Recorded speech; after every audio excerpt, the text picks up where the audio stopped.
સાચુકલા ધનકુબેર ભગવાન નહીં, પણ અધધ સંપત્તિ ધરાવતા પૂર્વ રાષ્ટ્રપતિની. રાજકીય નેતા અને એ પહેલા ઉદ્યોગપતિ ડોનાલ્ડ ટ્રમ્પે નવો જ રેકોર્ડ સર્જ્યો છે, અને એ છે નેટવર્થ બિલ્ટઅપનો.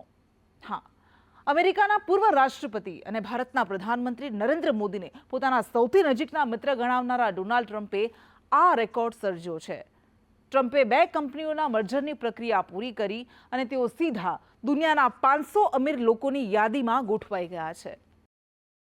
ફક્ત એક સોદો અને વિશ્વના ધનપતિ. 29 મહિના લાંબી મર્જરની પ્રક્રિયા. એક જ મંજૂરીએ ટ્રમ્પને કરી દીધા ન્યાલ. અમેરિકાના પૂર્વ રાષ્ટ્રપતિ ડોનાલ્ડ ટ્રમ્પે સંપત્તિના મામલે નવો રેકોર્ડ બનાવ્યો છે. એવો રેકોર્ડ કે માત્ર 2 કંપનીનું મર્જર કરીને તેમણે સીધી પોતાની નેટવર્થમાં અધધ વધારો કર્યો છે.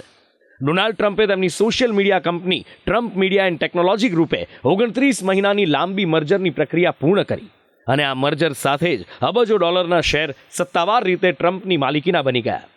આ મર્જરના કારણે ટ્રમ્પની કુલ સંપત્તિમાં 4 અબજ ડોલરથી વધુનો વધારો થયો છે. જો ભારતીય રૂપિયા સાથે તેને સરખાવીએ તો 335 અબજ રૂપિયા કરતાં વધુ થાય છે. આ સાથે જ ડોનાલ્ડ ટ્રમ્પ 6.5 અબજ ડોલરની સંપત્તિ સાથે બ્લૂમબર્ગ બિલિયનર્સ ઇન્ડેક્સમાં વિશ્વના 500 સૌથી ધનિક લોકોની યાદીમાં સામેલ થઈ ગયા છે. 77 વર્ષના ડોનાલ્ડ ટ્રમ્પની ગણતરી અમેરિકાના મોટા ઉદ્યોગપતિઓમાં થાય છે. નાની ઉંમરમાં જ ટ્રમ્પ બિઝનેસમાં ઝંપલાવી પોતાનું નામ બનાવી ચૂક્યા હતા. આ મર્જર અગાઉ પણ તેમની સંપત્તિ 3.10 અબજ ડોલરની ટોચ પર હતી. ટ્રમ્પની સંપત્તિમાં મોટા ભાગે રિયલ એસ્ટેટ પ્રોપર્ટીનો સમાવેશ થાય છે. ટ્રમ્પની કંપનીની પ્રોપર્ટી દર વર્ષે અબજો ડોલરથી પણ વધુ કૂદકે ને ભૂસકે વધી.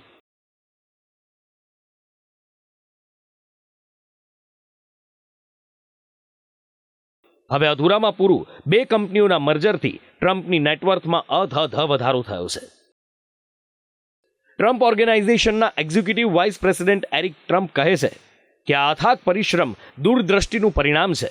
અમારી કંપનીએ ગ્રાહકોની જાળવેલી વિશ્વસનીયતાનો પુરાવો છે અને એ જ કારણ છે કે અમે વિશ્વસનીય રીતે સન્માનિત કંપનીનું સ્થાન મેળવ્યું છે.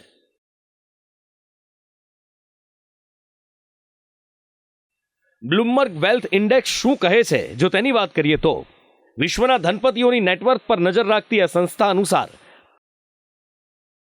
ટ્રમ્પ હવે અબજોપતિ જો રિકેટ્સ, ગોર્ડન ગેટી અને ટોની જેમ્સની બરાબરી પર પહોંચી ગયા છે.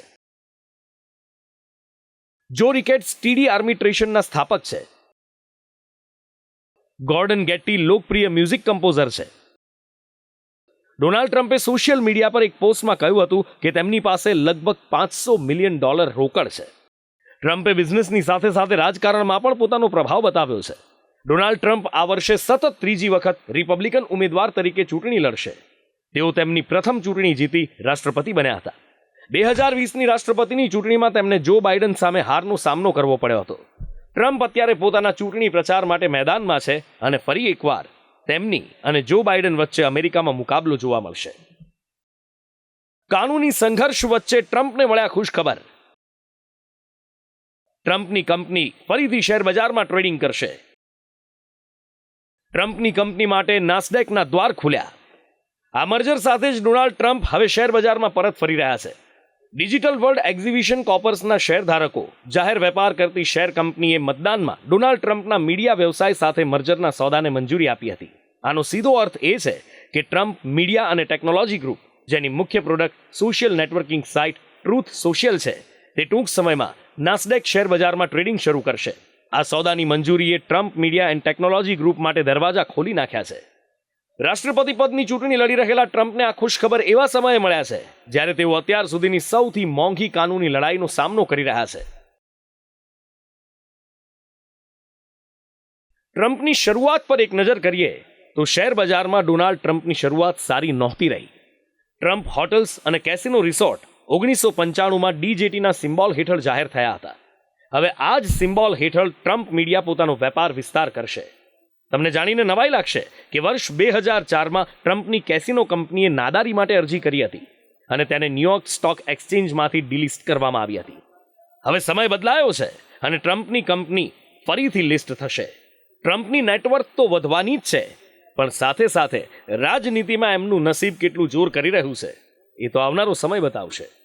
બ્યુરો રિપોર્ટ, સંદેશ ન્યૂઝ.